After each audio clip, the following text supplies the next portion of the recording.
Terima kasih partisipasi Anda menonton video dari kami, Geng Ngail. Jangan lupa subscribe, like, and comment. Terima kasih. Assalamualaikum pada sahabat-sahabat macam semua. Pada sahabat-sahabat macam semua.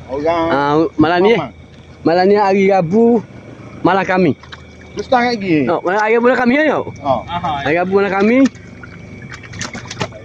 Untuk pelepasan ikan di kolam Pakcik Pokma, Kapuk Kesung Bang Untuk Jang. Sebanyak 200 kilo lebih lah, 200 kilo lebih. Ni ikan comel-comel dah penuh tekan . Untuk geng hari Jumaat Hari Jumaat malam Sabtu 10.30 sehingga pukul 1.30 pagi . Dengan juara RA 10,000 sampai ranking sampai ke 100 yuran RM60. Kita lepas ikan dekat air batang. Ni kat air batang. Tak nampak malam-malam. Ramai kau tengok ni.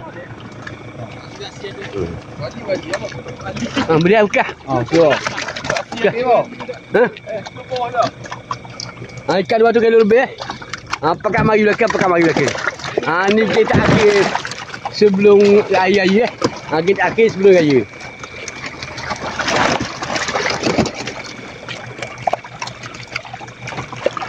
Jam kapal lupa tu. Mana ni? Kau apa ni? Apa? Tengok. 3.5 ikan sampai lewat ikan sampai lewat. Ni ikan macam ni. Oi. Tarik ni. TikTok tu. Ikan baru tak penuh tengah ni. Pakai mari. Banyak kayaking ni. Ikan tak ramai. Nanti main apa? Jangan. Tahu ya? Tahu. Tahu dah yo. Tahu. Gitu. Ni ikan macam ni. Okey, 2 ekor ni nak bomba . Oh ya lagi. Sawak lagi. Ya. Ikan ni Tolong je ki.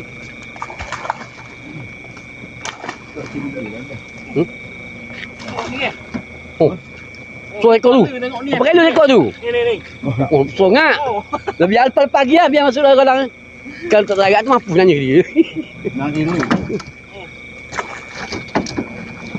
Sosok ni hanya. Untuk geng Jumaat ni. Sosok ni hanya. Pukul 10.30 sehingga 1.30 pagi . Hari Jumaat malam 1. Biar. Nak biar. Kalau panjang tepas dekat yang batang. Sekian terima kasih. Nanti kita kedua.